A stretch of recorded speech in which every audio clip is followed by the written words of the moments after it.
I want to put more weight on this confusion that has been created between the 5 and the 15% on the two different pages as cited by Honorable Oudo.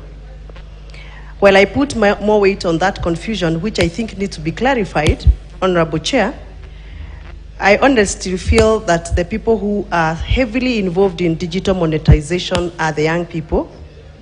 And these are people, most of them who play within the age of below 35 years. This is the AGPO group, the group that we call affirmative group, the AGPO.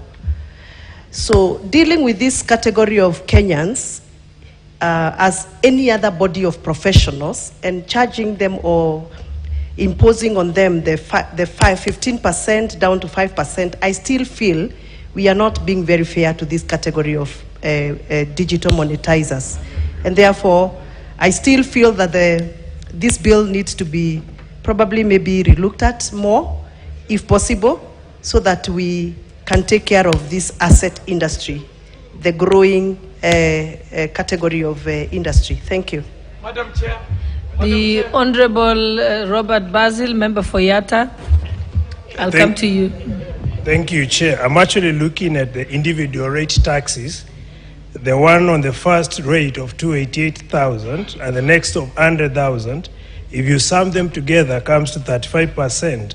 Now, if you go down, the one earning 9.6, you are taxing 35%.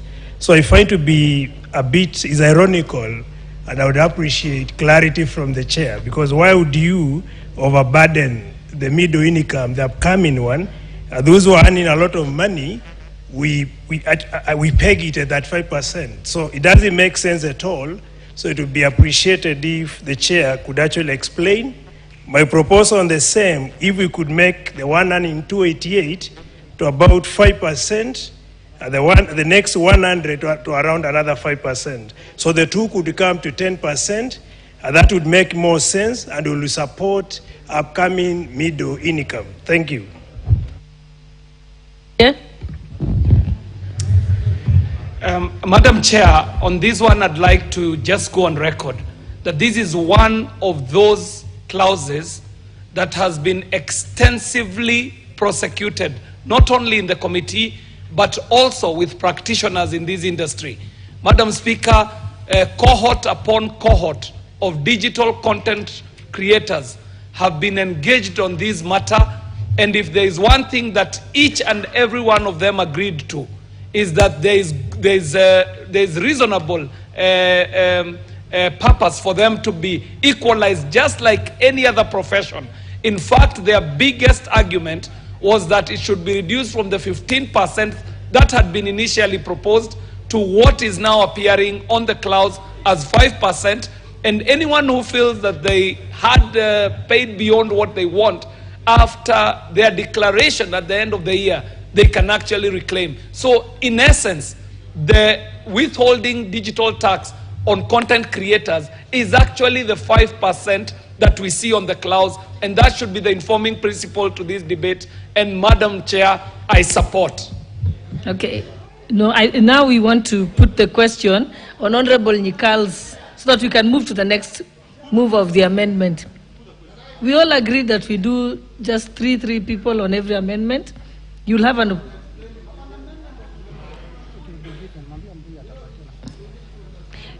Yes, it's the same one as Honorable Mbui has. So you'll have a chance to respond, to contribute to it. Yes. He has, the chair has explained. Honorable members, so that we can make progress, there is still amendments on this same clause coming up. There's 3 more members. Proceed, Honorable Bade. You know, Chair, for this House to make informed decision, especially on this matter of income tax bans, we need to be very clear on what we are doing. What the chair of the committee is proposing, honorable members, is that the first 24,000 shillings per month, let us not go with the annual figures, should be taxed at 10%. Then that is the way it is even today. The next 8,333 should be taxed at 25%. And that is the way it is today. Now, the changes come from the 30% bracket. All the amounts above 32,333 right now is taxed at 30%, whether you're earning 10 million. Now, today, what we are being told is that the next 467,666 per month should be taxed at 30%. If you add those three figures, they come to 500,000. Now, the next 300,000 should be taxed at 32.5, meaning up to 800,000. Anything beyond 800,000, honorable members, will be taxed at 35%. That is the proposal by the chair. Now, other colleagues are proposing even better rates. So we better decide whether we are going with these better rates. Like the one for Kaluma, will only allow taxation of 35% for those who are earning over 1.2 million per month. So I was saying that because she said we can debate all these amendments together. We are on the same amendments, Leader of Majority. You know, you look so tired today. What's happening?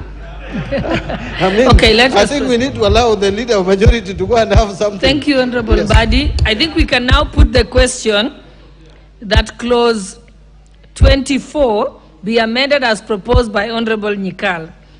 Will as many as of that opinion say aye? Aye. Will as many as of the contrary opinion say nay? The ayes have it. The ayes. Oh, sorry, Chair. Okay. No, we've not gone to Chair.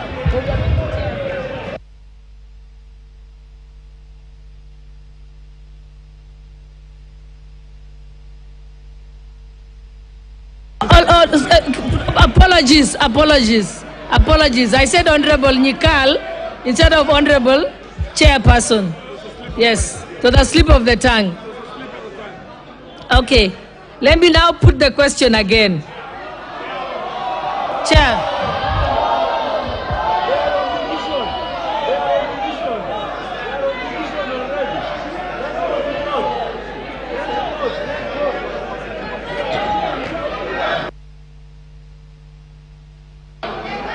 Yes, what's your point of order, Leader of Majority? Chair, thank you, Honorable. Your point of order, Leader of Majority? Honorable Chair, if you order members, let's listen to the point of order.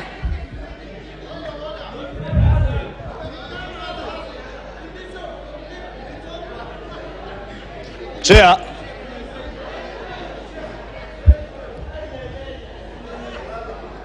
Members, I think what wasn't clear is that we were voting on Honorable... Chair, that is what I want to point out with all due respect, that it is important, Chair, as you propose, you inform the House on which particular amendment members are voting for. Number two, Honorable Chair, if you can protect me from the heckling by Honorable Mwago, the Honorable members, please... You know, the member for Starehe is too excited to heckle. And by the way, Honorable Chair, we have no problem with going for division at all. It's only procedural, Honorable Chair. Yes. And I know many members are tired, including the Chair. So if it didn't get clear, I'm not tired. Because it was not clear, I was going to propose, if you find it order, again. You repeat the vote again.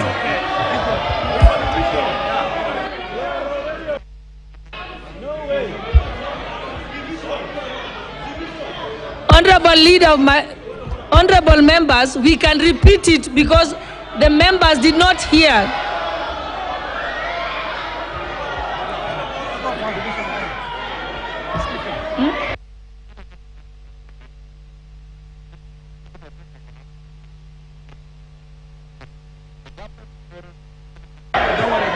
Okay. Okay.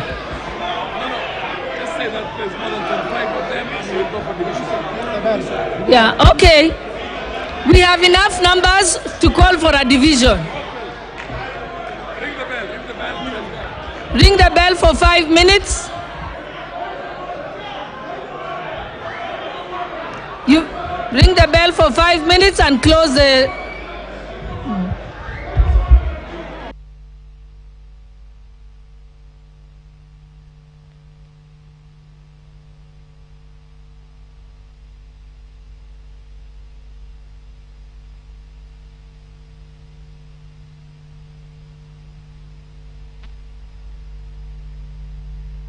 waende one by one. So alikuwa ameanza ya Nyikala.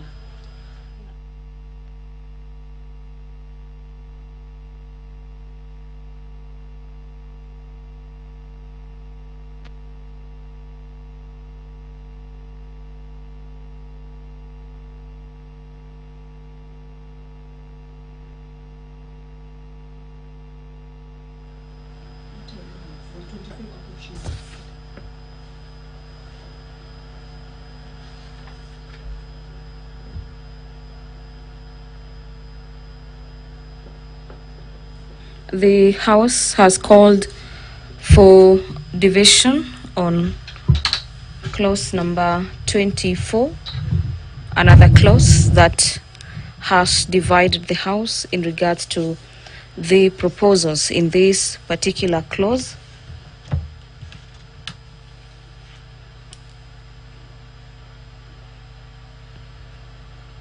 This clause number 24 is again about the digitization content and monetization of the same, whereby the committee is proposing that the withholding tax on digital content be now at 5% instead of 15%, as has earlier been proposed by the committee. The deliberations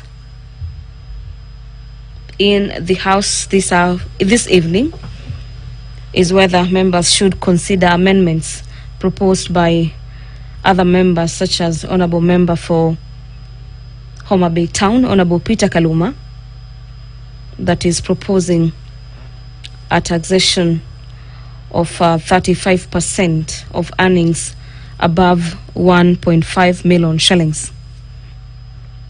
The committee has yet again made amendments this evening that the maximum be now at 9,600,000 shillings at 35% instead of 9 million shillings.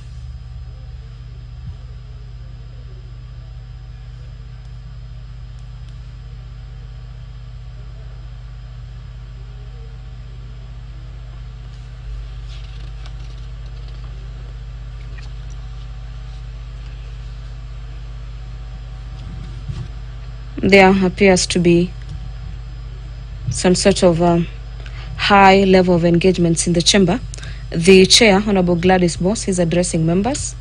Allow us to cross live to the chamber. The speaker has directed that the bus be drawn ready for members of the National Assembly to vote on this particular amendment as proposed by the Finance Committee.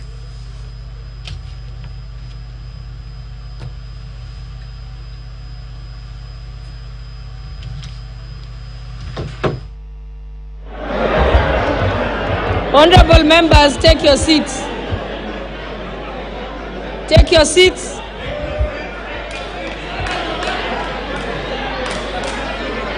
Can the respective whips get their members to the seats?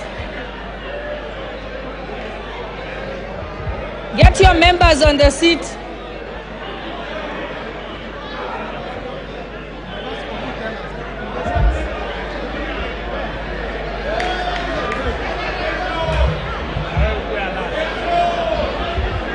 Honorable Mbadi, get your members to take their seats. Honorable Wandai, Sergeant at Arms who's talking to Wandai, the Sergeant at Arms is also in disorder. You're engaging with members instead of that. Yes, that is true, and that is why we are having a division. That's why we are going to vote.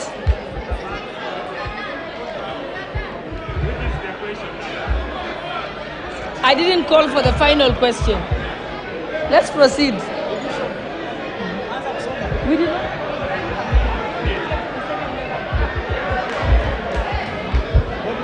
Okay, honorable members, take your seats.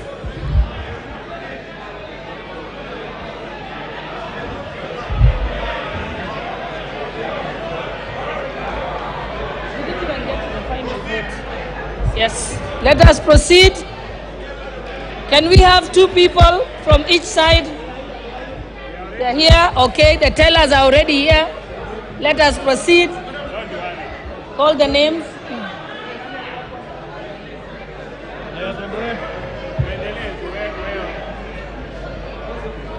Proceed.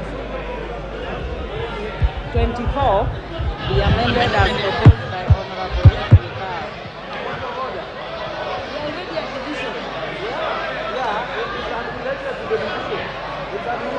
But you can't debate in the middle of the division. No, they already sat down. The division is over. The division is over. Chepkonga Kiprono Samuel. Which is the question mark? You need to tell members on what they are voting. Yes.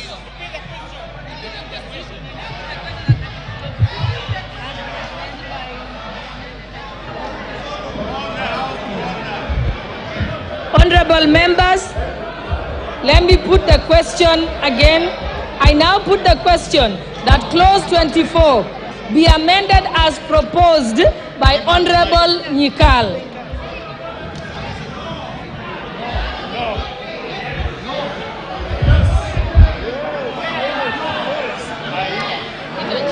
Chepkongo Kiprono Samuel. No. Langat Benjamin. No. Keitani Marian. No. Atandi Samuel. Owino John.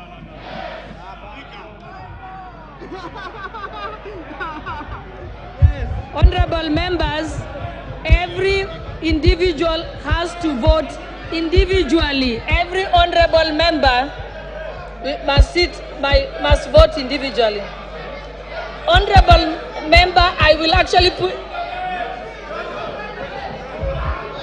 They have. The bell has been rung. The bell was rung.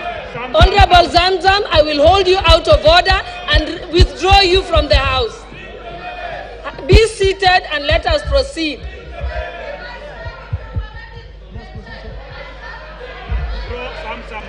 Honorable Zamzam, you're out of order. Let us proceed with the voting. And each person, we cannot chorus the voting. Each person must announce itself. Okay. Okay. Gladys. However much pain is given. I will start again. Yes. I'll start again. Chepkonga Kiprono. No.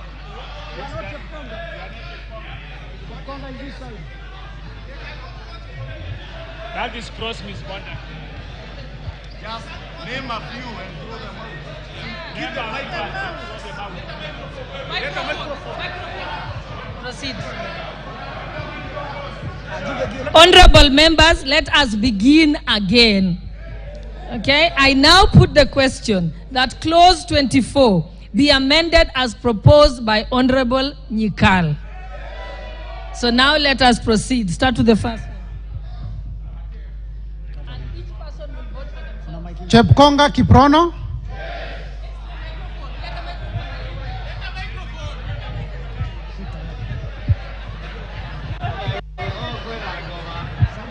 No.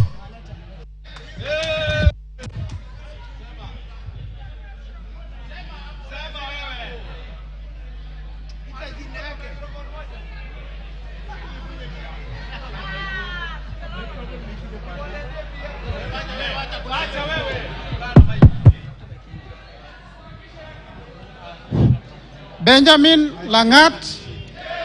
No.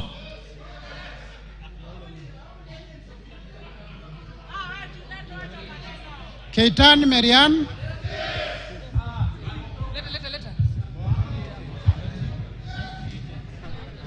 No.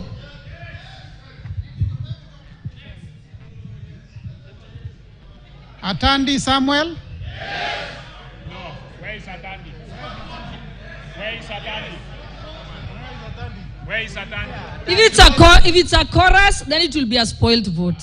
So let us allow the person to vote themselves. Proceed. Call again. Atandi is there. Yes. Atandi Samuel, Yes. Owino John Walter, No. He's absent. Owino John Walter is absent. He's absent. Are you come? No, he's not in there. He's in the...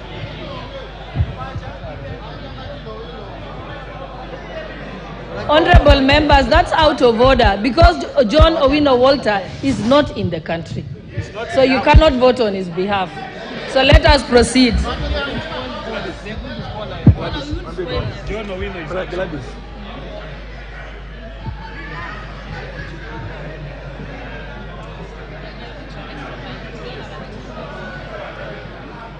absent.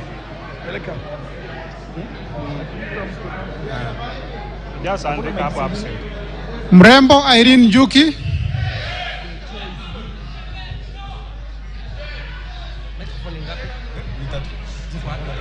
Irene Juki has voted no. Okay, could the sergeant at arms get more mics and you take them to the person when their name is called? I have said no.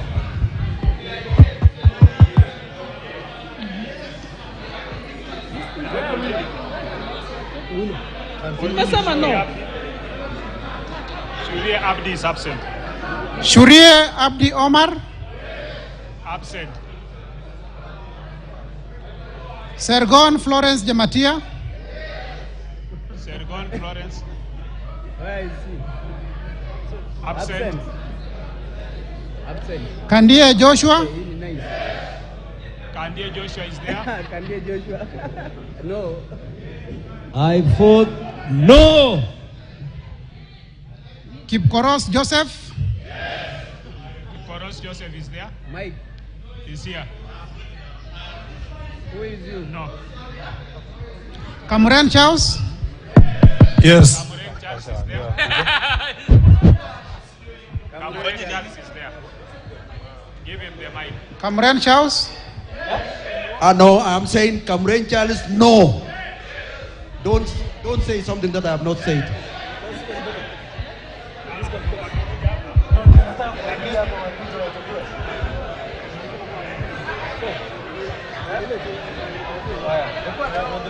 Koesh Nelson, Koech Nelson is Koesh there. Nelson, Give him the mic. I vote no. Momanyi Innocent Obiri, Absent. Barongo Nolfaso Nobadia, Absent. Absent. Oh, Barongo is there. Give him the mic.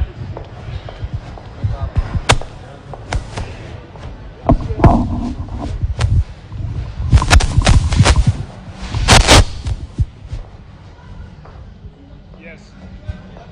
Amesema na vote yes. Yes, amesema yes. Yes. Alpha Miruka, Alpha Miruka absent. Kilel Richard, no, Lynette Chepkorir,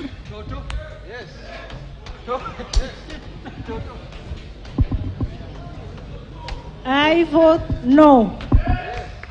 Kilel Richard Cheruyot,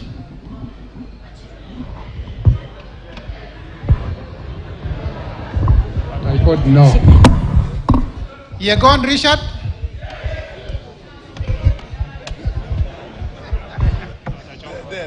I vote no.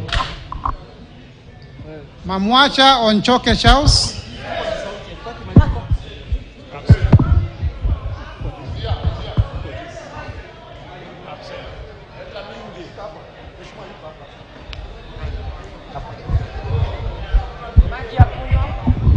No. Ogola Gideon Ochanda,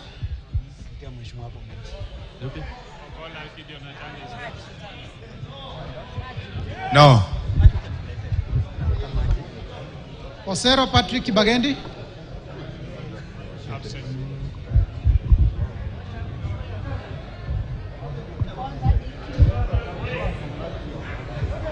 Tuendelee.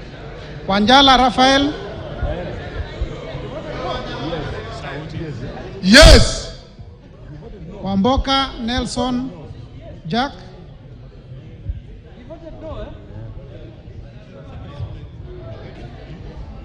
Madam Chair, look at what is happening here. I'm being harassed by the Honorable Didmus Baraza. You need to protect me, Madam Chair.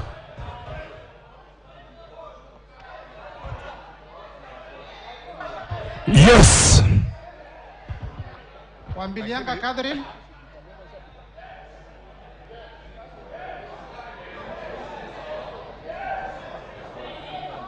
No.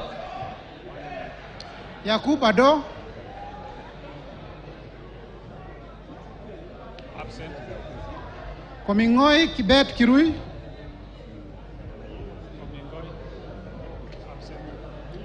Omanyo Catherine, Absent.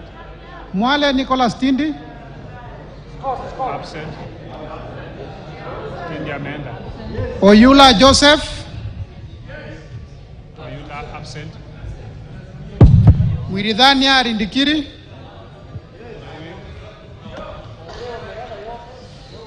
Kirima Moses, Absent. Chimbwa Omar Mwinyi, Yes. Koech Victor Kimngetich,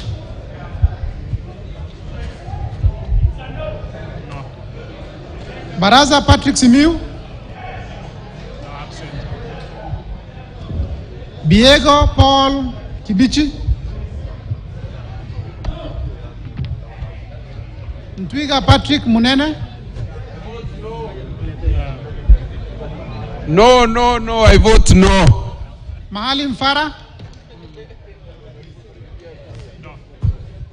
Elachi Beatrice,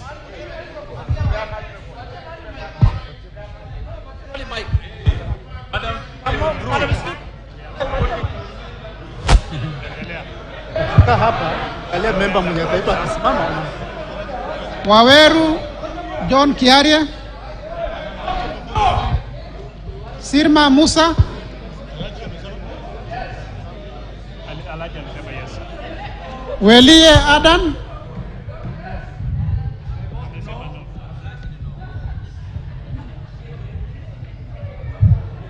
Welie Adan, Caroline Jebto Nyelechei, no.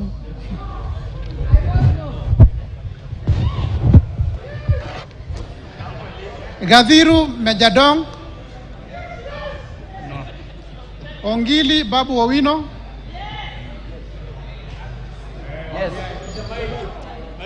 I vote yes. Gakuya James Mwangi, Mawadhe Julius,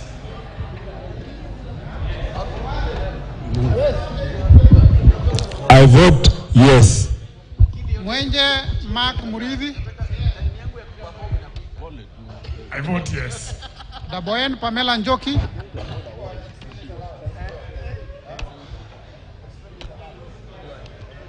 I vote no.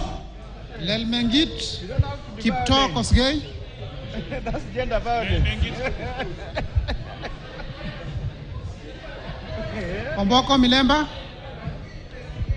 Ombogo.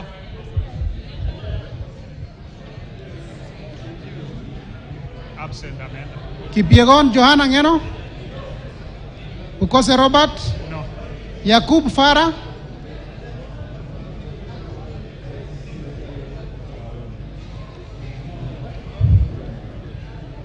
I vote no. Oundo Wilberforce Ojambo, I vote yes. Iribae Said Buya, Sema tu. I vote yes. Tungule Sharo Kenneth,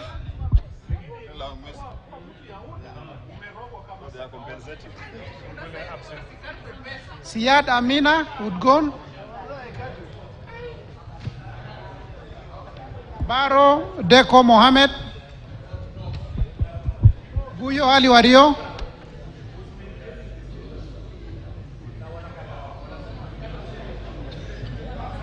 Absent. Muriu Wakili Edward. Sema tu. Yeah. Na si ulikuwa naongea ile maneno mengine kwa ati. I vote no. Kururia Elijah Njoroge.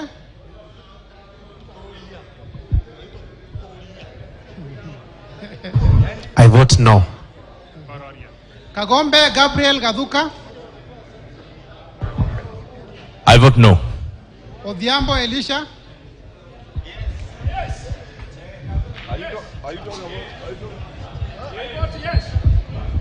No. Gethenji Robert Gishimo. Wanjira Martha Wangare.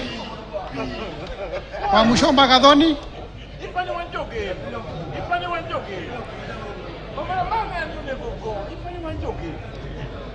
I vote no. Gimose Charles. Osogo Bensuda.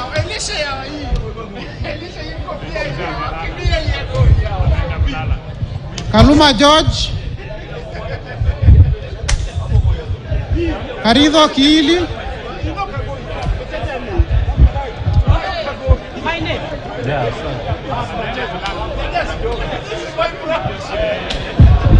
Yes. Karidho Kiili Daniel.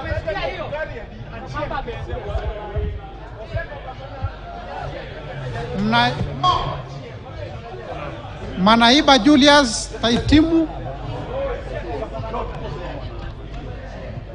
Murigi John Paul.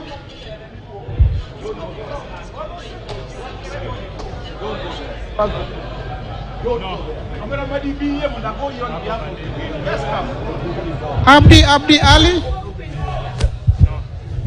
Shinali Bernard.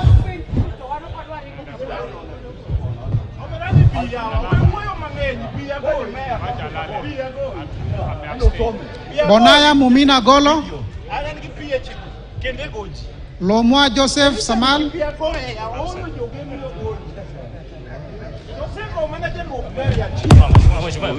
Mheshimiwa.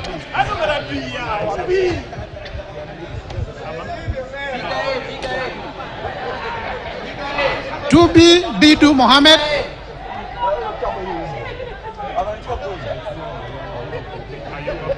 Badibadi Twalib.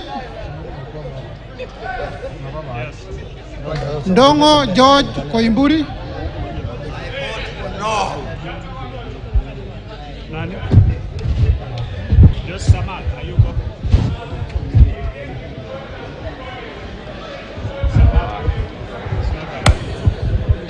Ndongo George Koimburi.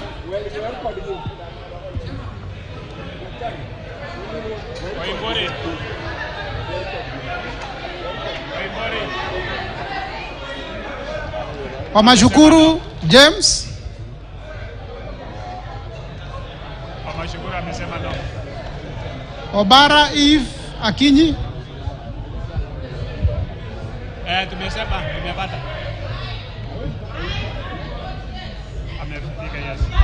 Kalasinga Joseph. I vote yes.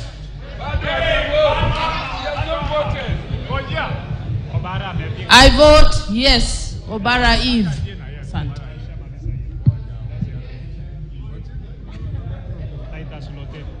Titus Lote. Kimilu Joshua Kivinda. You've not taken my vote. I vote no. Kimilu Joshua Kivinda. I vote yes. Sankaire Lea Sopiato.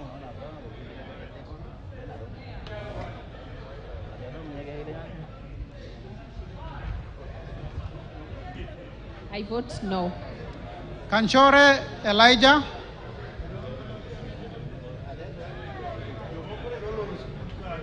Absent. Amisi Kakuta Maimai.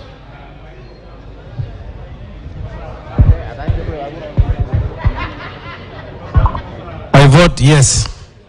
Nguro Onesmus. No. Sakimba Parashina. Risa Sunkuya George. Mwanda Elsie.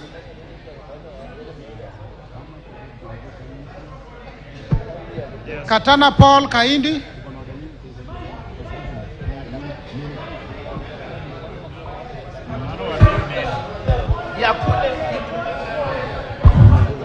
I vote yes. Hassan Abdi Yusuf.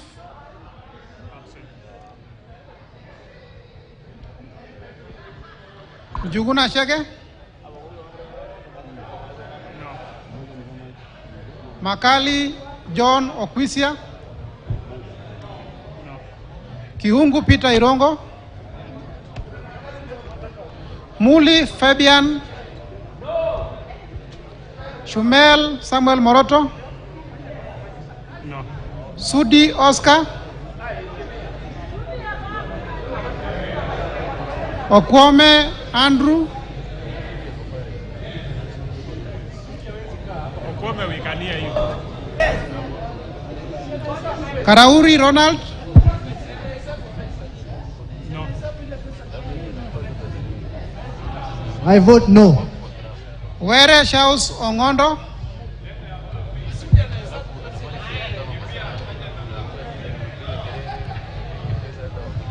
I vote yes.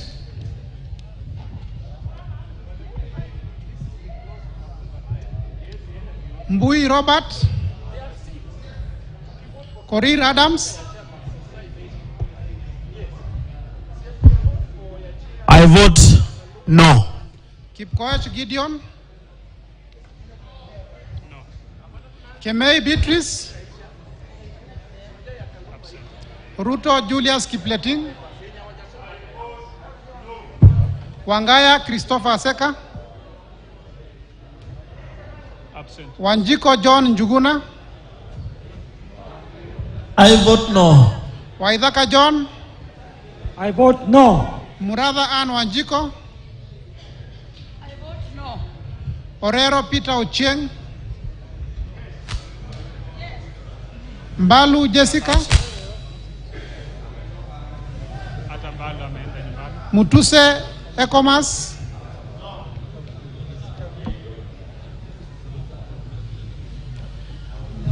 Wainaina Anthony Njoroge. Munyoro Joseph Kamau.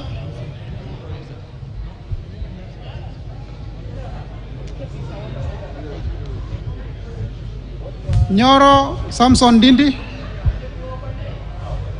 Ishungwa Anthony. Sunkuli Julius. Mwanyanje Gertrude Mbeyu. Oh, yes. Mwanyanje Gertrude Mbeyu.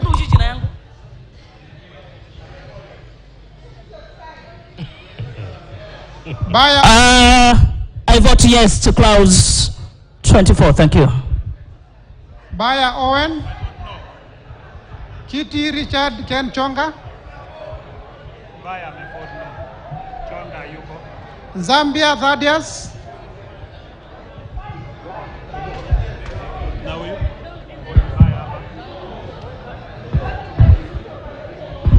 Yes.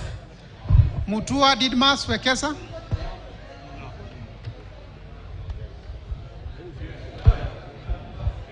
I vote no. Bisau Morris Kakai.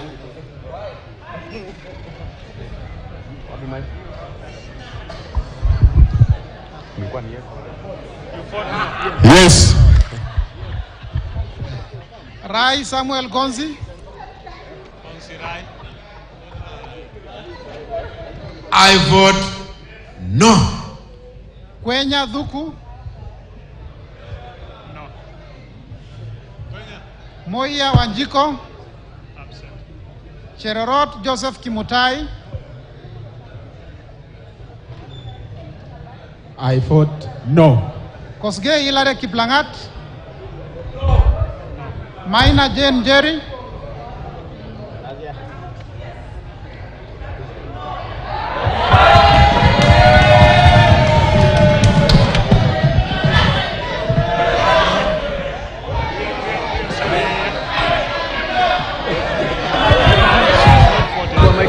Maina Jane Jerry. I vote no. Maina Jane Jerry.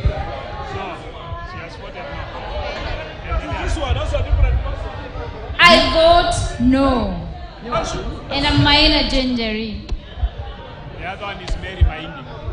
Gitari Joseph Gashoki. No. Bedzimba Rashid Juma.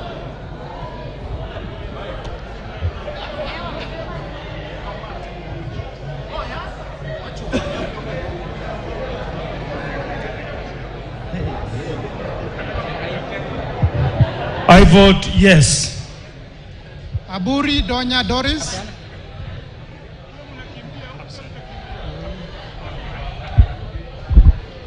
Where are our machines not working, Madam Chair? Somebody should be fired. We keep the sergeant at arms running up and down. We vote electronically. We are tired. And members, you don't want to defend your welfare. I vote yes. Ruth Adhiambo Odinga.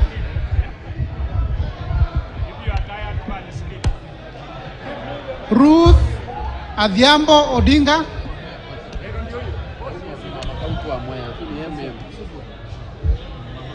I vote yes. Oron Joshua Odongo. I vote yes. Ahmed Shakil Ahmed Shabir. Buyu Rosa Akinyi. Kasalu Irene Mudhoni. Mulu Makali Benson.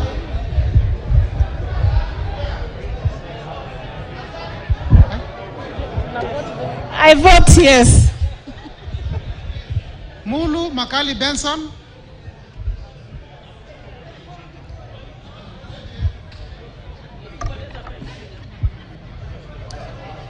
Mbai Nimrod Mbithuka.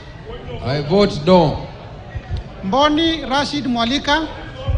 You can't have a point of order in between voting. Just ignore it. It's Ricky.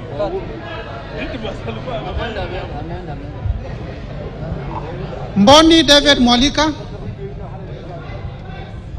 Nyamai Resho Kaki.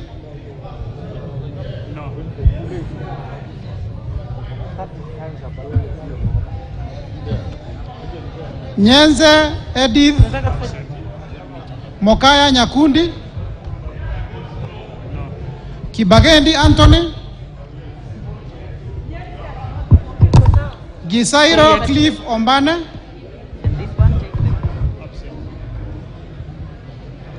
Yegon Brighton.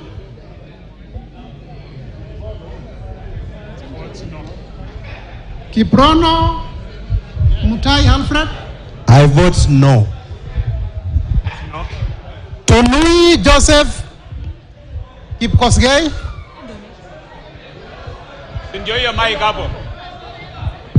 No. No. Camero Maisori Kietayama.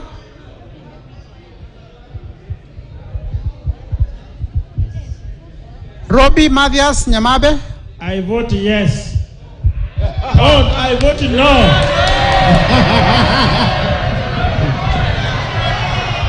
Robbie Mathias, I vote no. I repeat no. Robbie. I vote no. Chair, I vote no. I repeat no. Masito Fatuma Amisi.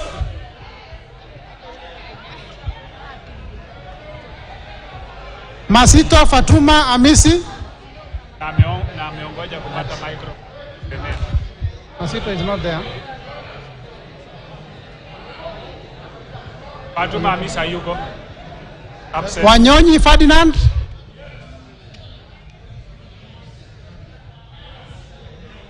No. Abdirahman Mohamed Abdi.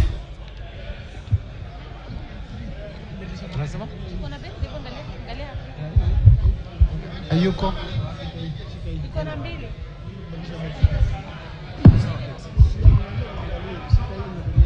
wacha leta. Jeraman is not absent. Mohammed Abdikadir Hussein. No. Kagiri Jane Wangeshi. No. Kionjori Festus Mwangi.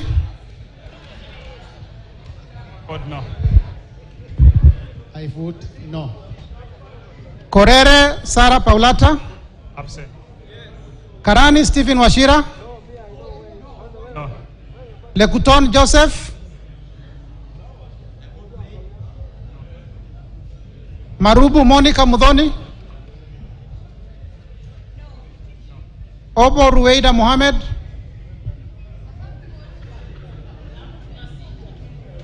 Moirori Mudhama Stanley.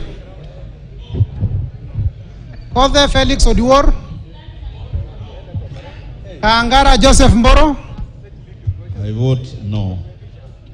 Mboko Mishi Juma. I vote yes. Mugabe Innocent. I vote yes. Chege John Kirago. I vote no. Akuja Protasevesi. I vote no. Oyugi Dick Maungu.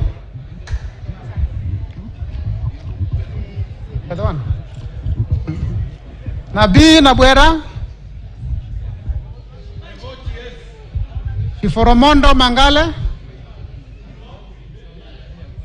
Mukwana Titus. Mbiuki Jafet Kareke. Absent.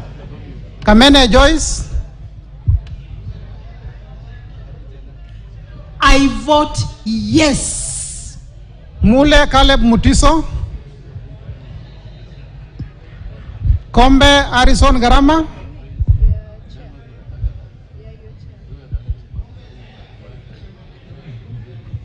The word is yes. Omwera George Aladwa. I vote yes. Kiamba Susan Ndonye Dunge. Mumo Rose Museo. Injendi Moses Malulu. Mnyazi Amina Laura. Yes. Abdullahi Bashir Sheikh.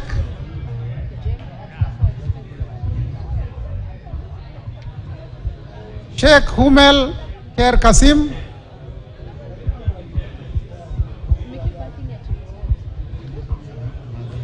Abdirahman Asinwetan Mohammed. Haro Abdul Ibrahim. It's a no. Yusuf Hadan Haji. Mukunji John Gitonga. Bowen David Kangogo. I vote no. Joroge Mary Wamaua.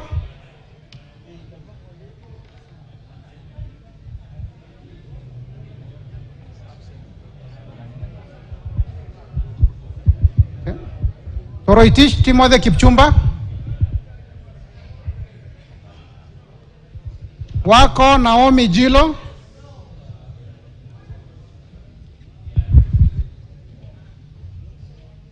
Walio Joshua Mbidhi Mutua. Odanga Geoffrey Makoa. Oluoch Anthony Tom.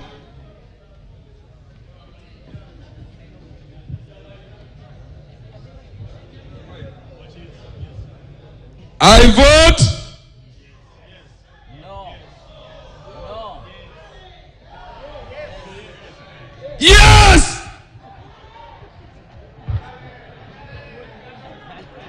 Gishuki Edwin Mugo. I vote no. Kahugu Eric Mwangi. Tandaza Kasim Sawa. No. Amesema no. Na Bulindo Peter Oscar. Mule Stephen Mutinda, Kingola Patrick Makau, Ruku Joffrey,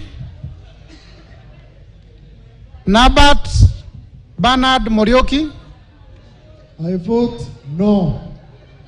Nzioka Erastus Kivazu,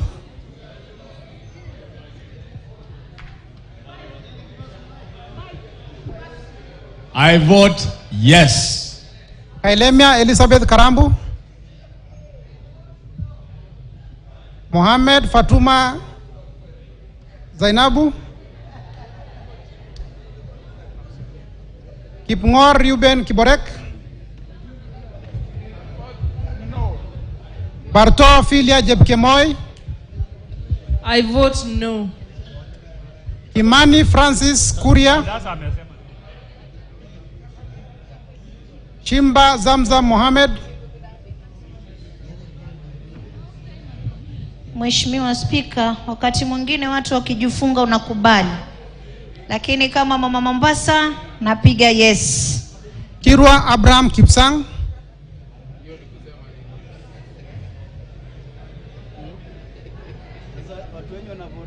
Jaldesa Guyo Wako, Bader Salim Faisal, Kesebe Fred Kapondi, No. Oyo James Onyango,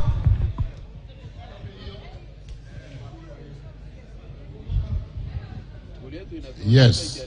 Gishoi Kagushia, I vote no. Salasia Peter Kalerwa,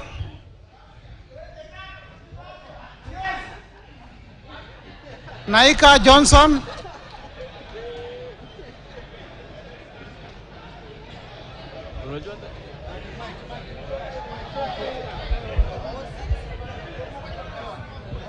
Maina Betty Njeri. I am here.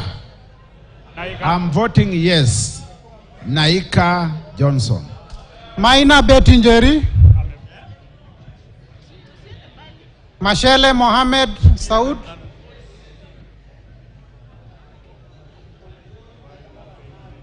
Musau Vincent Musioka,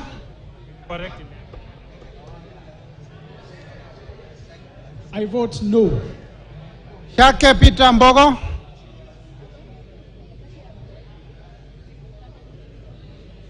I vote no. Peter. Michelle. Mashele Mohamed Sud, Yes. Shake Peter Mbogo,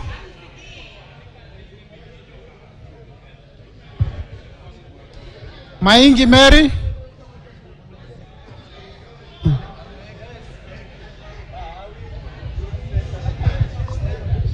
Molyongi Gideon Mutemi,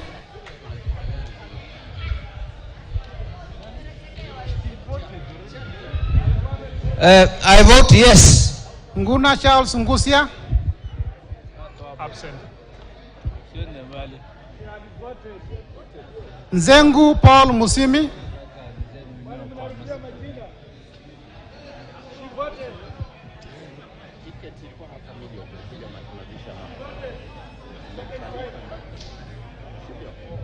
I vote yes. Pasari Sesta Mudhoni,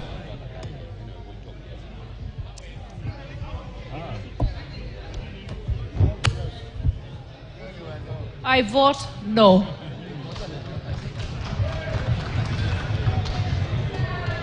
Nguna Charles Ngusia, Absent. Kiara Jane Wanjiro,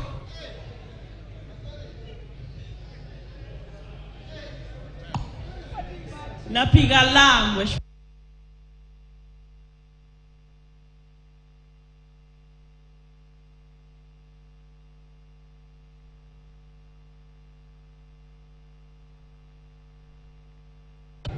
Mugia Cynthia Jebkoskei, Absent. Kitur Bernard Kibor,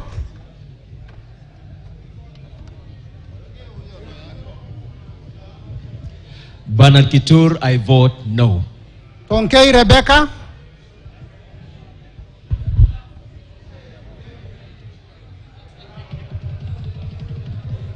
I vote no.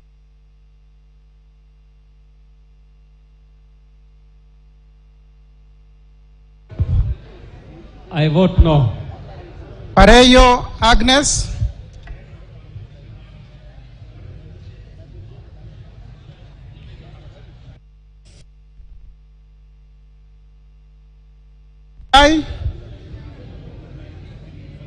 I vote no.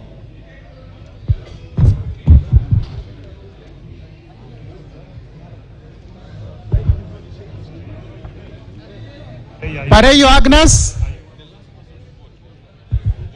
Tongoyo Gabriel. Wangwe Emmanuel.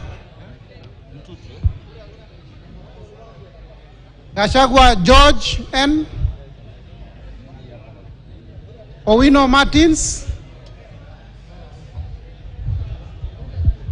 Owino World Chief votes yes. George Masharia Karaoke. Chepkon Charity. Guyo Athe Wario. Abdul Rahim Daud. I vote no. Nyamoko Joash.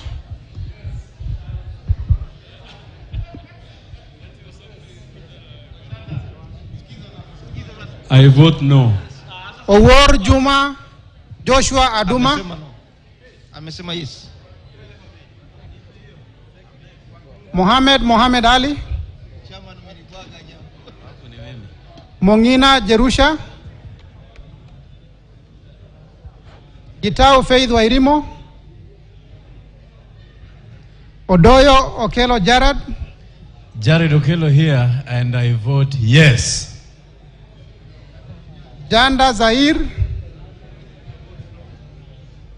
Manduku Daniel Ogoka.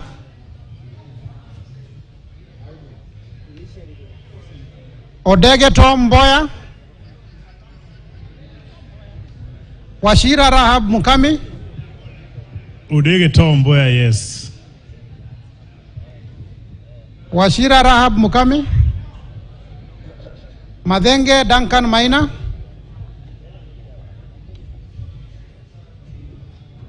I vote no. Mushira Michael Mwangi. No. Kiarao David Njuguna. Wainaina Michael Wambogo. Kosing David Losiako. No. I vote yes. Mupe Anthony Kenga.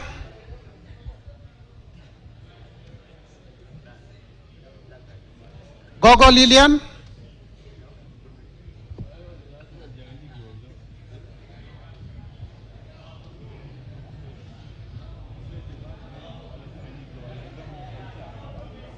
Gogo Lilian. Dio Baba. Amolo Paul Otiende.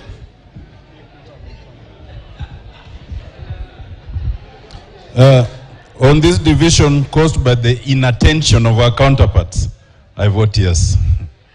Shebor Paul Kibet.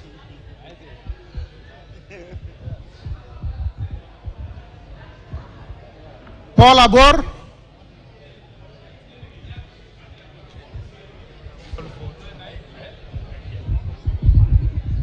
I vote no. Mwafrika Augustine. Francis Kajwang. Absent. Kingara Simon Nganga. Karemba Eric Mushangi. No. Logova Sloya Clement. Luyai Caleb Amisi.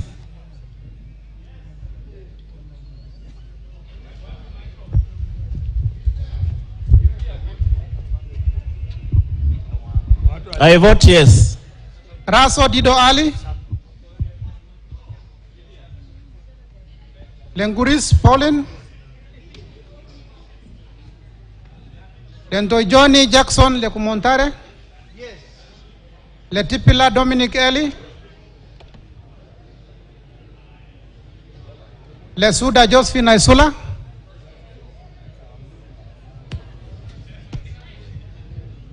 Nikal James Wambura,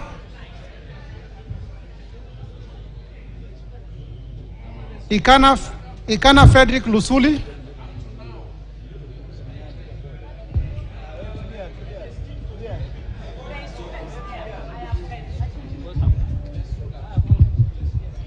Odor Christine Ombaka,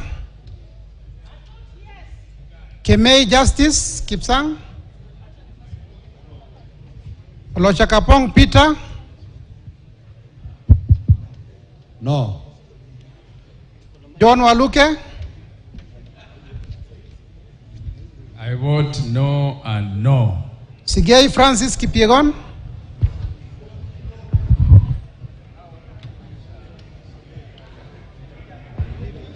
Dr. Shadrach Muiti.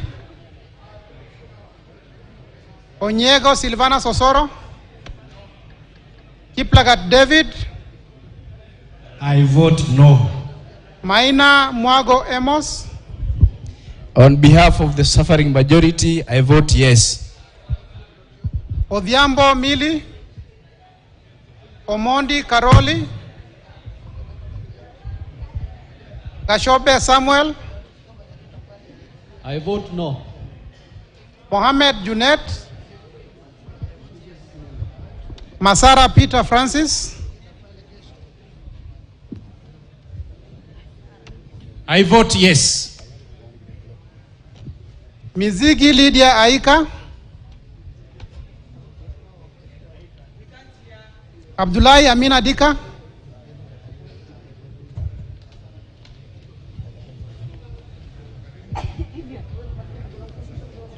Bare Hussein Abdi. Arbach. No. Yes. Arbach. Buire John Okano.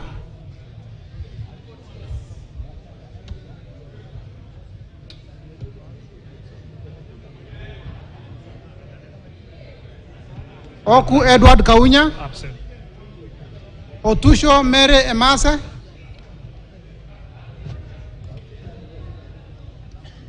I vote no. Mwangi Geoffrey Wandeto. Murugara George Gitonga. I vote no. Nduyo Susan Ngoge.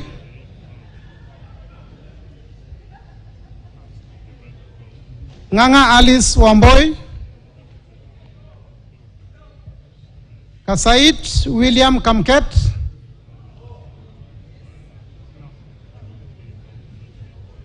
Aburi Lawrence Mpuru. Mutunga John Kanyuithia. Kipbiwot Julius Meli. Shikati John Murumba. Sioi Lilian Chebet.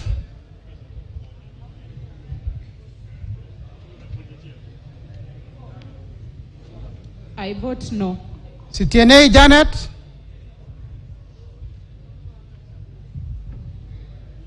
I vote no. Nyetit Cecilia Asinyen.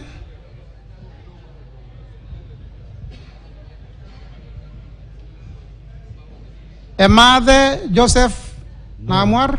No. Nkolong Nicholas. Nabuin Paul Ekuom. Absent. Namoit John Ariko. Daniel Nanoko Puyo. No. Boss Gladys Kosgei. Ocheng David Ouma. Wandai James Opio. Nyamita Marco Gola.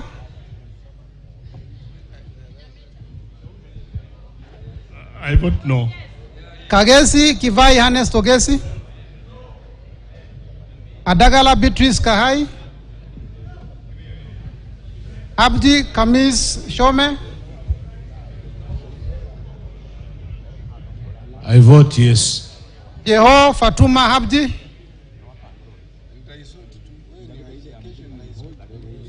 Mohammed Aden Daudi.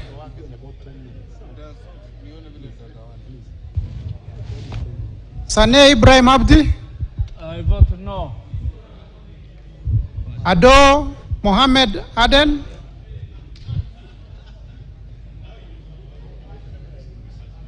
Farah Yusuf Mohammed.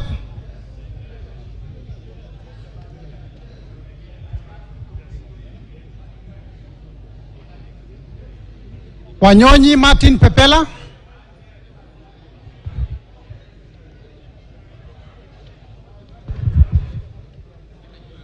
Sitati Daniel Wanyama.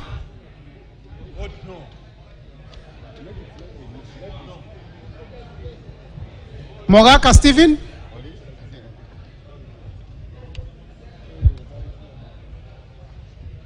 Kasiwai Rael Chepkemoy. I vote no. Wetangula Timothy.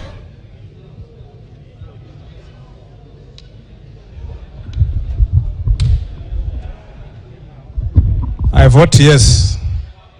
Mwakuona Danson Mwashako.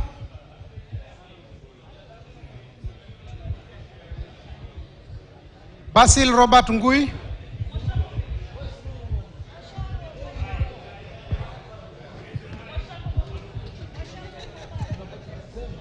I vote yes. Basil Robert Ngui.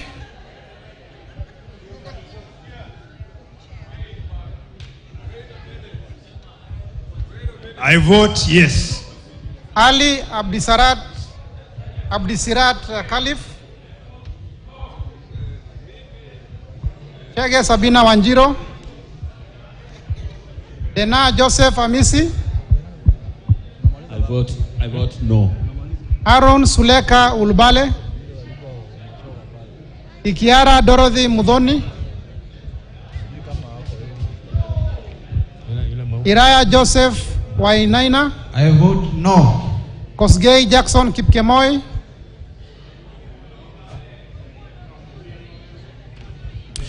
Mayaka Irene Nyakerario. Mohamed Umulker Arun. Mwangi Teresia Wanjiro. I vote no. John Badi. Yes. Talib Abubakar Hamed.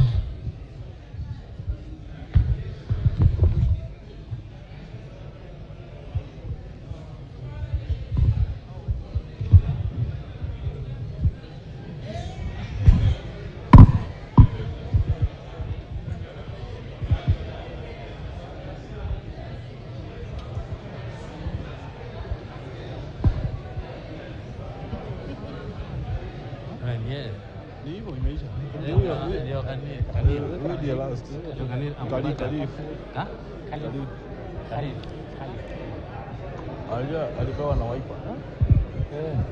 Sasa anatusiwa kwa bei na Wiper huko na kodimu na mshukuru. Amekuwa nominated na chama gani? Wiper. Ni yule mnyang'anyi wa sasa. Sasa anasema Mombasa. Kama wewe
Well, tallying on the voting for clause 24 is currently underway. The members just finished taking their votes on this particular clause, specifically on the amendments that had been proposed, or on the amendments that have been proposed by Honorable Member James Nyikal on clause 24A. A number of issues there have been highlighted, and members have been given an opportunity to vote on those amendments. Remember, clause 24 is one that has seen or has attracted a number of amendments from the members of the National Assembly. Clause that is touching on a number of issues, especially on the taxations, the income tax bans, the 5% withholding tax on digital content monetization, that the chair, Honorable Kuria Kimani, has expounded or clarified that it will not be 15%, but has so far been, or rather, has been so far amended by the committee to 5%. Issues also coming up on the tax bans, where members raised a concern on the 30%, with a number of them indicating that the 35% should be over for the over 1 million earners. But there are still many other amendments that members have expressed amendments on, or rather there's a number of proposals that members have expressed to give in the amendments. Honorable Atandi is among the members who earlier on, the chair, Honorable Gladys Boss, had called out their names. There is Honorable Mbui, Honorable Waluke, Honorable Olwach, who earlier on had indicated that they would be having amendments on this bill, of course, depending on what part of this particular bill. But currently, the tallying on this vote is on the amendment that has been proposed by the Honorable Member James Nyikal. On the tax rates, the member had indicated that the committee, or rather the proposal, we go back to the act as that has not proposed any increase, or rather that the tax remains at 30%, and that there should be no increase. That is part of the amendments that the honorable member had indicated on that particular clause. But bear in mind that this clause has up to paragraph, there is articles, clause A, article A, there is B, there is C, there is D, and there is E, where members will be fronting their different amendments with regards to what part of this clause they want amended. For instance, we could look at clause 24A, that proposes the deletion of subparagraph 1 and substituting thereof the following new subparagraph, that by deleting paragraph 1 and substituting therefore the new following paragraph, that the individual rates of tax shall be from 288,000 10%, from 100,000 25%, from 5,612 be 30%, and from 3,600 from 3,632.5. But this evening we got yet another amendment from the chair that has introduced the taxation at 35% to be from 9,600,000 on all income over 9,600 to be taxed at 35%. So there are a number of amendments on each of these paragraphs or on each of these articles in clause 24, and members will have time. Remember, this is one of the clauses that the speaker earlier on had indicated that members could have or rather could have proposals being given out. Clause 24 was one of those clauses, and this is what is currently going on: proposals or amendments being given out by members, and the House will be voting on each member's amendments. Remember, the bill has the amendments or the proposals by the committee, and whether the amendments by the committee will override the amendments by the individual members is yet to be seen, but they will all be given a chance to be voted on, just as we have seen on the amendment by Honorable James Nicol. So if you're just joining us, is that the tallying on the voting for clause 24 as proposed by James Nicol, Honorable Member James Nicol, is underway, and once the tallying is completed, then the chair will read out the voting outcome. But what is happening is that members have been considering the clauses in this bill from clause number 2 all the way to clause number 24 now. Just to take you back, is that clause number 2 is one of the clauses that saw the House go into division and voted through a roll call with the those or rather with those who voted yes getting a total number of 189, and those who were opposing getting or rather those who were opposing getting 189, and those who were for it getting a total number of 87, and had 3 absentions. Then we also had clause 10, which also saw the House go into division, and the votes outcome was that those who voted yes were 194, and those who voted no were 79. And clause 24 is yet another clause that has seen the members go into division, and that is just part of the amendments that have been proposed by the members. Of course, once we are done with this tallying, we will be seeing a number of amendments that will be fronted by various members, and at the end of it all, the members will be getting to vote on the amendments that have been proposed by the members.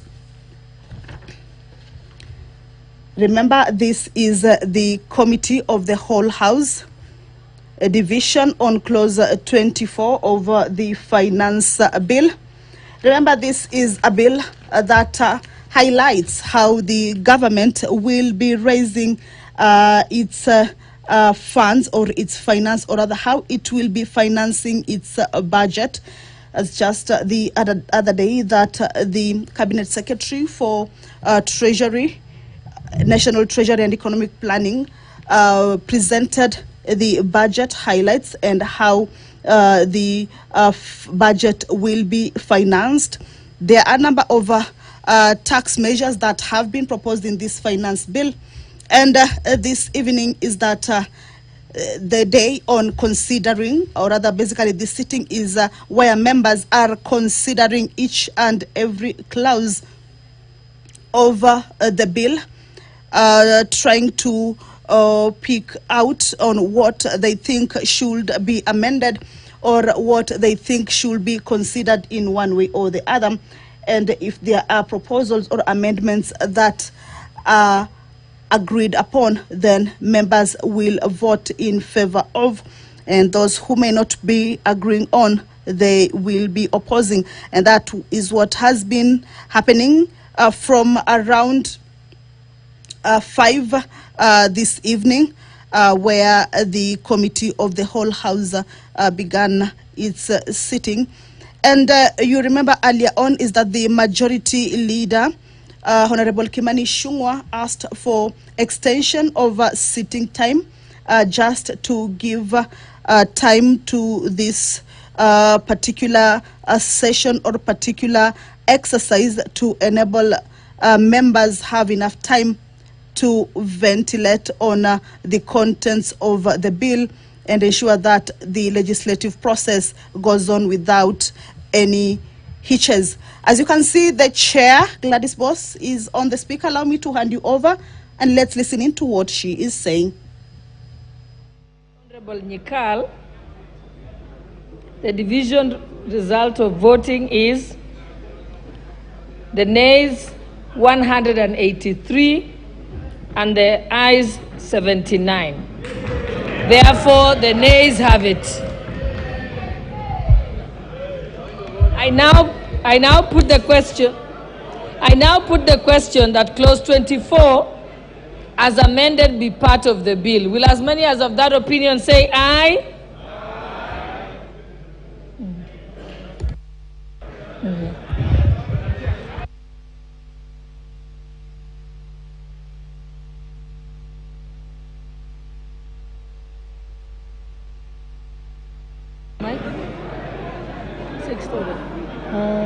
We are still on the 24, eh?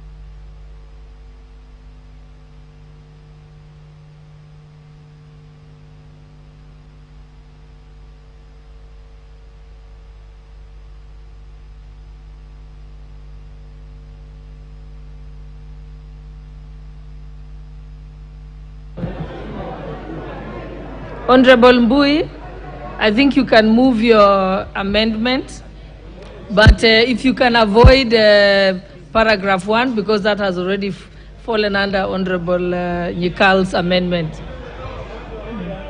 Oh, sorry. Please open the doors. Yeah. Yeah. Honorable Mbui, you may proceed. Thank you, Chair.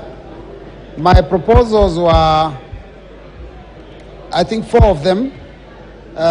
First one was deleting subparagraph 1, which is the one that you've alluded to of the pay-as-you-earn tax rates. The second one, B, by deleting paragraph 8, which is on the advance tax, Madam Speaker, for vans, pickups, trucks, prime movers, the one that proposes to increase the advance tax to 3,000 per ton of load capacity. The other proposal I had, Madam Speaker, was to delete subparagraph 9, which also proposes an advance tax for saloons, station wagons, minibuses, buses, coaches, to 100 shillings per passenger capacity. And the last one, D, by deleting subparagraph 10, which is the one that proposes to change the turnover tax from 1% to 3%, Madam Speaker.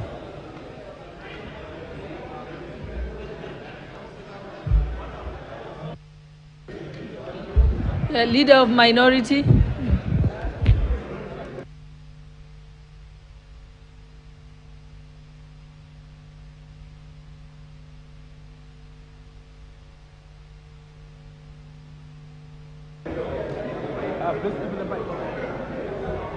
What way?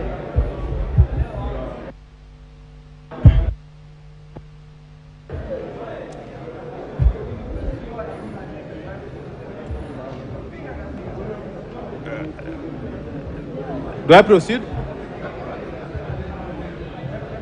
Madam Speaker, I want to add my voice to this amendment proposal.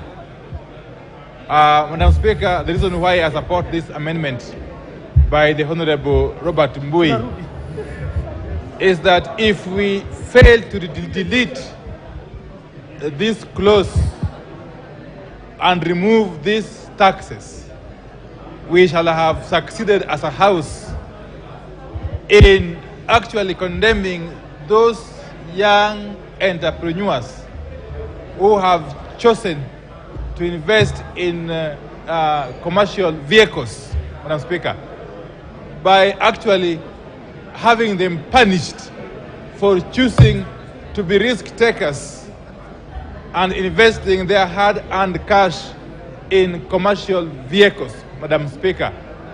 And I therefore want to urge my colleague members that the only recourse we have to right this wrong is by supporting Honorable Robert Mbui's proposed amendments. Because otherwise, this whole thing will make a joke of our commitment as a country to support small businesses, upcoming businesses, entrepreneurs, risk takers, people who, when actually supported, would actually contribute immensely to the economic development of this country and indeed create numerous employment opportunities for our youth who are wallowing in unemployment that has now reached alarming proportions. Thank you, Madam Speaker.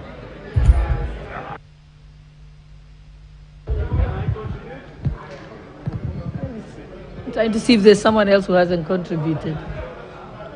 Yes, your point of order, Honorable Junet. No, Chair, this taxation measure is going to be very punitive. You know, it is being increased double, from 1,500 to 3,000 at once. And the matatu from 60 shillings to 100 shillings per passenger per matatu. Madam Chair, I think this one we should agree on both sides that this is not good. This is going to kill many small businesses, especially in the matatu sector, and the turnover tax also from 1% to 3%. Then the people with trucks and the small cars from 1,500 advance tax to 3,000. The matatu from 60. Madam Speaker, Madam Chair, this is going to be too much. Let us just agree on this one that we reduce it. I hope the chairman can agree. Honorable Chairperson of Finance, let's have your response before we put the question on the amendment proposed by Honorable Mbui. I thank you, Honorable Mbui, for that proposal, but having looked at it, we do not agree with the proposal by Honorable Mbui. Honorable Mbui, this particular digital content creators, there are many of them that actually do generate a good... on vehicles, yes. Yes, thank you. The advance tax on those particular vehicles, I thought that Honorable Mbui would first by appreciating that we have actually reduced the proposed tax as per the bill from 3,000 to 2,500 shillings. So we let us please, let everyone pay their rightful share of tax. And in fact, people are looking at it as it has been a new amendment. Actually, it is just an increase of that particular advance tax. It has been there on the Finance Act. And with that, we really urge Honorable Mbui that we allow everybody to pay their rightful share of tax. Thank you. And in fact, on the issue of that advance tax, again, remember the discussion we had earlier, the same with the digital content creators, that these particular operators of these vans and trailers, if they feel that that particular rate is actually maybe too high, if only they would agree to file their returns and file the correct tax returns, then they would only pay the income tax as per the tax bands. So we are really encouraging them to pay this an advance tax, and if you really want to be tax compliant, towards the end of the year, file your returns, and then that would be deducted. That's why it's an advance tax from your income tax, and that income tax can only be charged as per the tax band on the act. the rate of turnover tax, that we are not really increasing it from 1.5% to 3%, because remember, this house in the last parliament did approve the turnover tax to be 3%. The reduction from 3% to 1.5% came as a measure to help our businesses during COVID time. So it was just a precautionary measure during COVID time to help these particular businesses. And now that we all agree that COVID is behind us, we encourage them to pay that 1.5%, that 3%, sorry. And again, if they feel, because this particular tax is a tax on turnover and not necessarily a tax on profit, the same logic. Towards the end of the year, if they only file their returns, then they will be allowed to deduct this particular tax that they've paid, and they are going to pay their taxes as per the income, as per the tax band in the Finance Act, in the Income Tax Leader of Act. Majority. Honorable Speaker, Brother Chair, let me say, one, we need to understand that this is an advance tax. Just the literal meaning in English of an advance is an advance payment, is not a final tax. Therefore, whatever quantum you pay, if at the end of your financial year you do your annual income tax returns and you realize you have overpaid, you get a credit with KRA. Therefore, Honorable Speaker, I would really implore the Honorable Robert Mbui to drop this amendment and allow us to progress. We don't even need to go into a vote on this, Honorable Speaker. And I implore my good friend Robert, and you know Robert is a good teacher.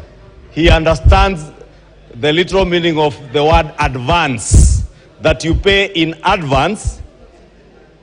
It's very simple. You pay in advance, but it is not your final tax. At the end of the financial year, by June 30th, like now at the end of this month, if you are a transporter like myself, I will still do my annual returns.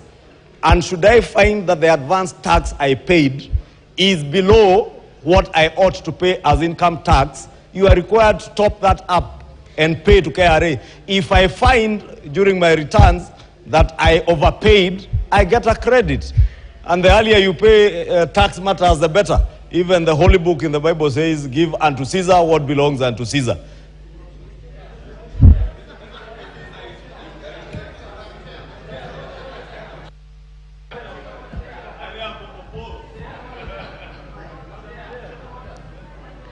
Order members, we can only pick one person at a time. Honorable Badi, your hand was raised first. And we had said just for each amendment, just 2 people. Yeah, okay, let me just say something. Madam Chair, first of all, this...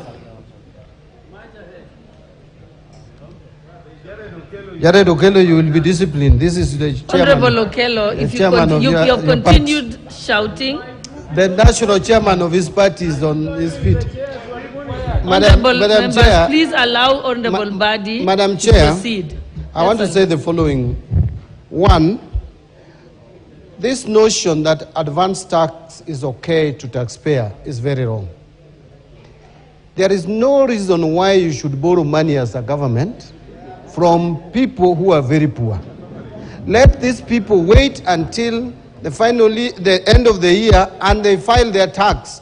And they should pay tax progressively. This idea of asking people to pay tax in advance, someone has bought his truck on loan and you still want them to pay tax in advance. What for?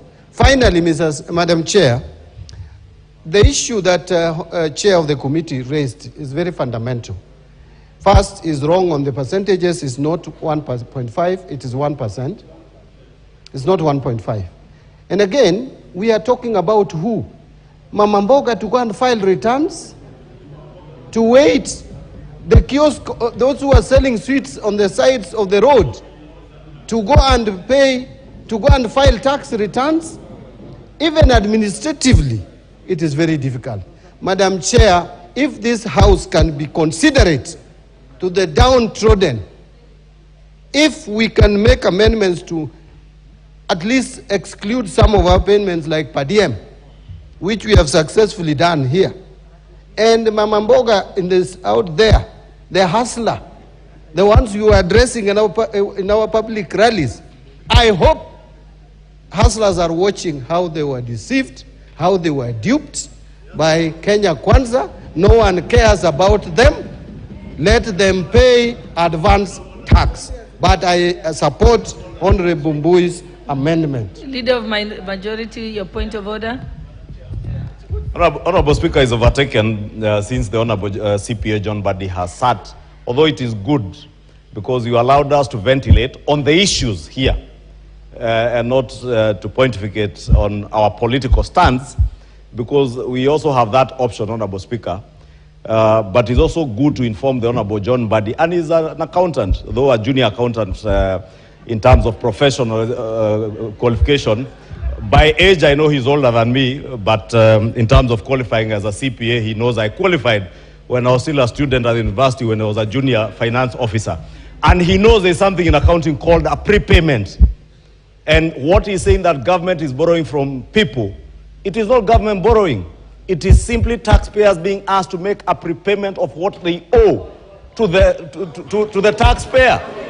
When you are a rich man, when you are a rich man like Kimani Ichung'wah or Junet Mohammed, who is running a fleet of vehicles in Isli, just like I run my own fleet of vehicles in Kikuyu, rich men like me and Junet, we pay advance tax because we owe it to the people of Kenya. We owe it to the hustler nation to pay our taxes in advance so that children of hustlers can be able to get capitation for day secondary school and junior secondary, Honorable Speaker.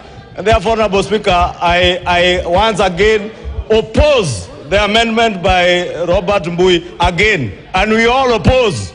Okay, thank you, members. We said we are giving 2 chances only to the people who want to respond to it, so that we can move to there is still an amendment on this particular point. We are going to move to Honorable Olwach, and you will have a chance to ventilate again on this issue. Honorable Junet, you're the only one I'm giving a chance, and we can move to put the question. Madam Chair, you see, when we are legislating here, we are legislating here for all Kenyans, whether you are rich, whether you are poor, whether you are middle level, whether you are downtrodden, whatever you are.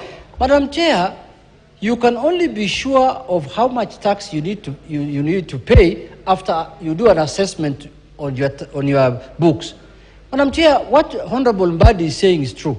This is a borrowing from the people. Government is telling you, pay us in advance, then later when you assess your taxes and you are supposed to pay this much, then you can deduct from your books. You can say, oh, I already advanced you this much. But Madam Chair, what we are opposed to, and why we are supporting Honorable Mbui's amendment is that the rate is very high. It was just 1,500 shillings. He increased it to 3,000, but now reduced it to 2,500. Why can't it just remain at 1,500? Because what has changed in the Kenyan pockets? Kenyans are as poor as they were when COVID was there. Kenyans are as poor as 2021. Madam Chair, let us be considerate to Kenyans, Madam Chair. And we are fighting for the hustlers, the people who brought you to power. We're not fighting for our people. We are fighting for your people. We are fighting for these hustlers who gave you power. Thank you, members. I think we ventilated sufficiently on this particular point. It's coming again under Honorable Olwach. So now let's put the question. It's clause 24, yeah? Yeah, I now put the question that clause 24 be amended as proposed by Honorable Mbui. Will as many as of that opinion say aye? Aye. Will as many as of that opinion say, will as many as of the contrary opinion say nay? Nay. The nays have it. Honorable Olwach. Honorable Olwach, you may move your amendment. Thank you, Madam Chair. Thank you, Madam Chair, and I stand to move amendments on page 623 on the clause 28, in particular subparagraph B, 24, in particular, subparagraph B, and seeking to amend clause 7, and the justification for this, Madam Speaker, is that this tax, which is put at 5% and which was dropped from 15%, literally targets the very people whom we are calling the hustlers. Madam Speaker, the content creators, the ones that we seek to remove or ask to pay the 5%, are not the sort of persons that my good friend, Honorable KJ, refers to as professionals. It takes quite some time to develop content. And content creation, even after you have been able to develop, takes time before you get to the next content, and to take away 5% from you, from this hustler, from that person whom we have set digital corners and ICT hubs in Mathare and everywhere, to take away 5% from them. 5% is to impoverish these people and to put them in a situation where during these hard economic times, during these times when the economy is struggling, as we all admit that it is struggling, we ought to have staggered this and put them in a band in which we are able to say that people who are earning below 500,000 on content creation ought to have been exempt, so that we begin by saying, if you're making money on digital content beyond 500,000 to 1 million, you pay X amount. If you're making digital content, like my good friend Jalash, and you're earning 3 million from digital content, then you're able to pay X amount. But to put a blanket figure on that person in my constituency in Mathare, who makes 50,000 on a content, 100,000 on a content, and has to wait for another 3 months to be able to develop content to earn another money, is punitive at a time when the economy is struggling, and this hits at the very core, at the very heart of the hustler nation. And so I'm trying to persuade us that we drop this particular and exempt the people that are affected by this. I move on, Madam Chair.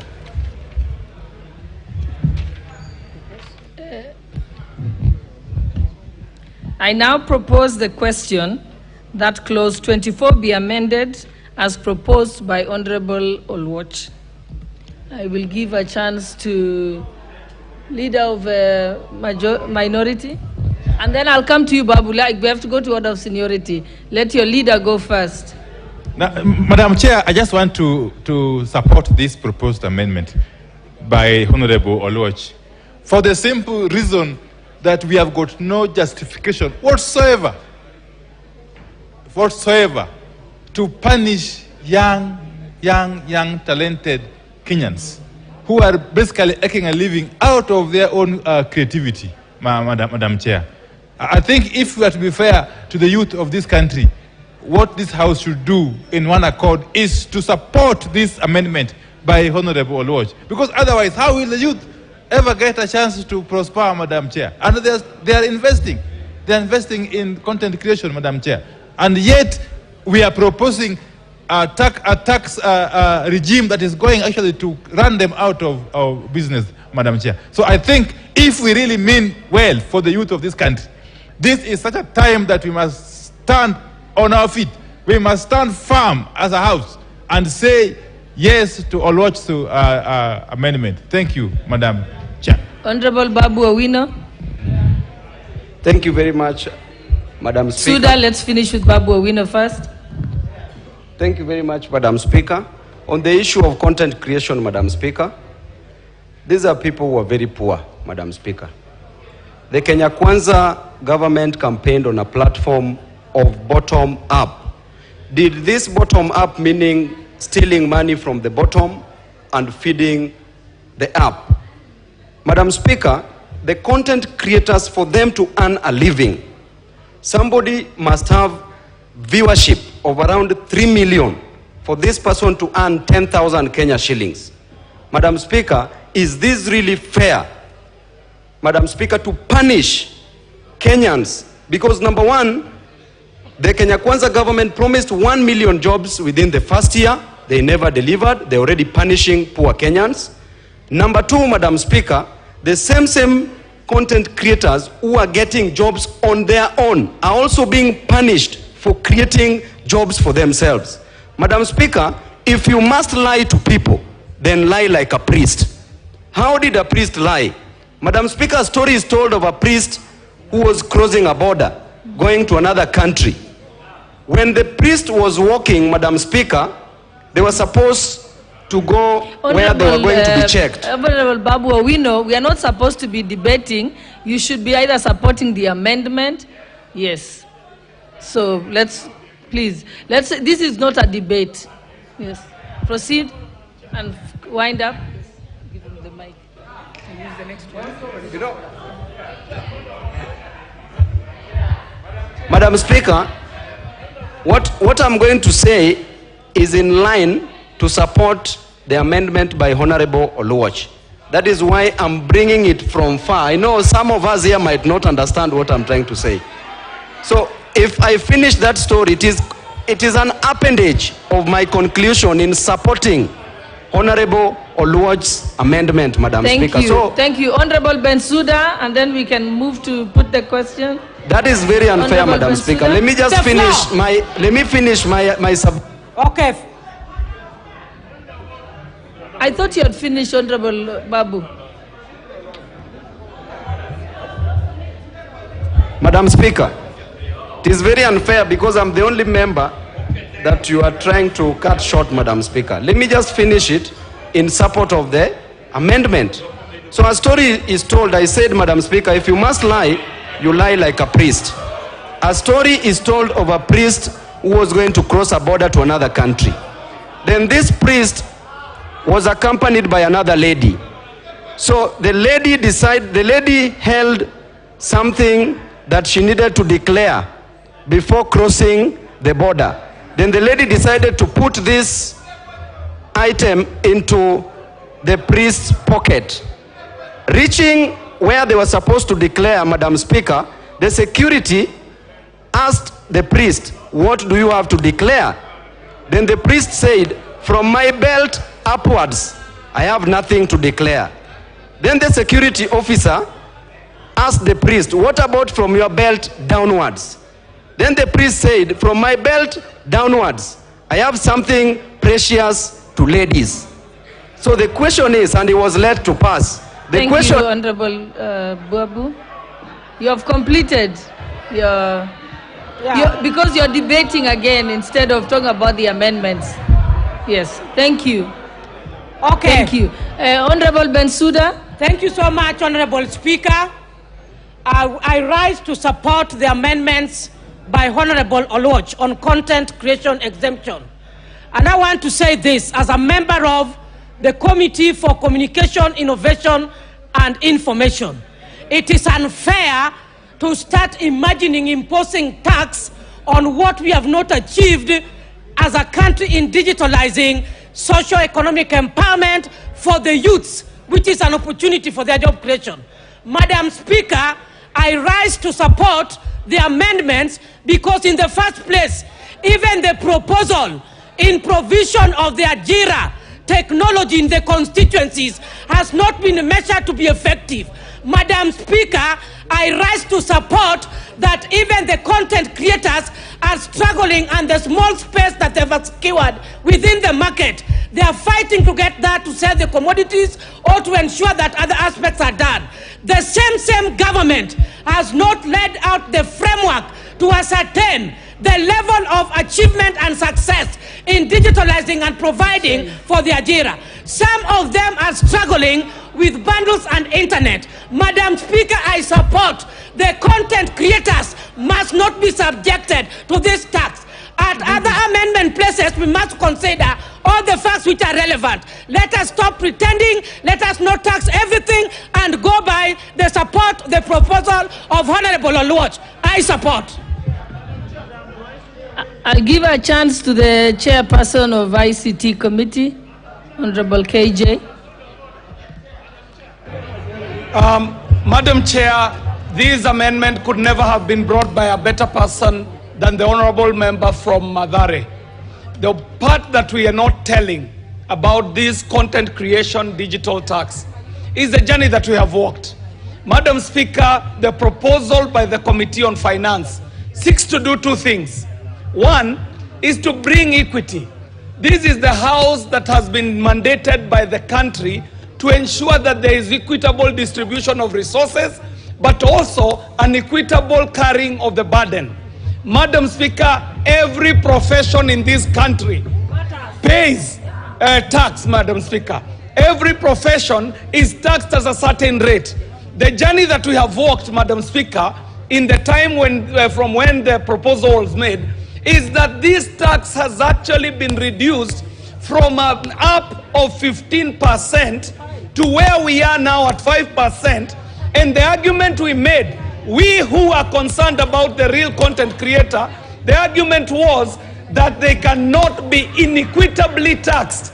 If other professions are being taxed at 5%, then digital content creators should also be taxed not more than 5%. So, Madam Speaker, the truth of the matter is that there has been a 15% reduction from the proposal to where we are. Madam Speaker, I stand to support. Thank you. I now put the question that clause 24 be amended as proposed by Honorable Anthony Olwoch. Will as many as of that opinion say aye? Aye. Will as many as of the contrary opinion say nay? Nay. The nays have it. Chairperson Finance, you can now sum up all the moved amendments, yes, including... Honorable Chair, I really want to thank I really want to thank all the members that have proposed amendments on this particular clause.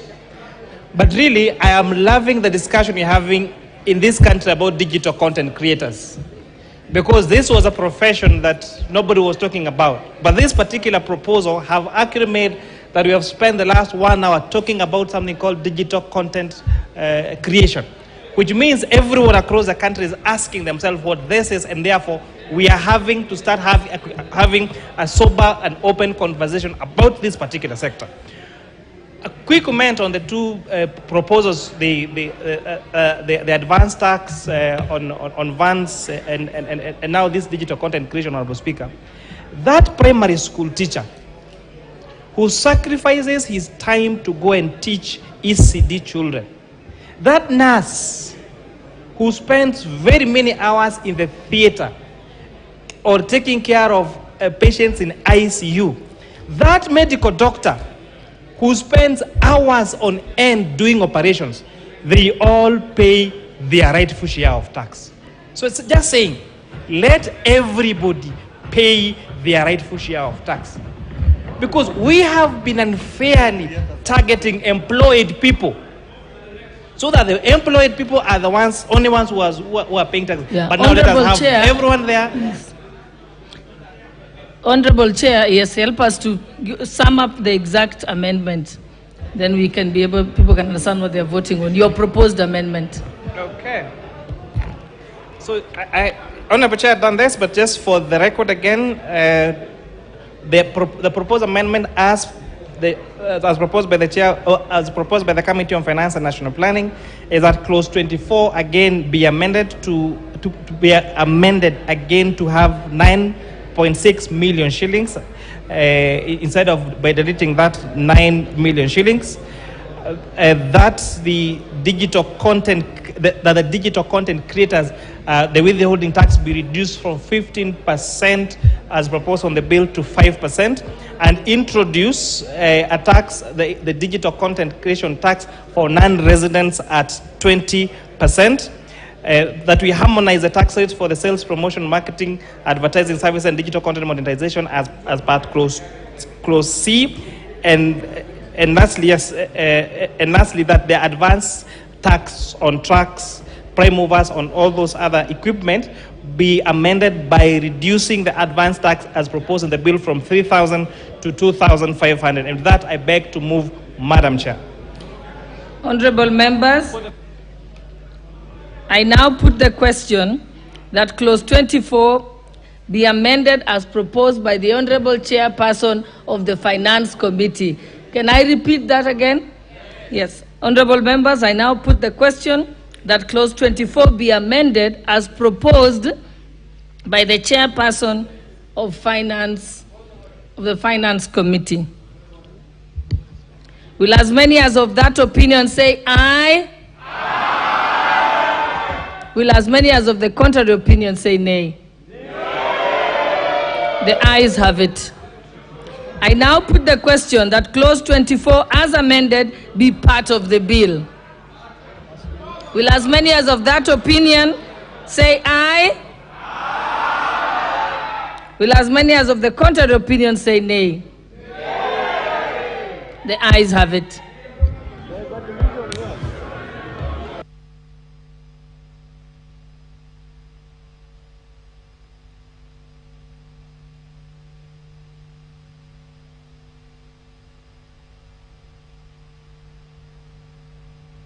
I see, do we have the numbers, Sergeant Adams? There's the numbers? Okay.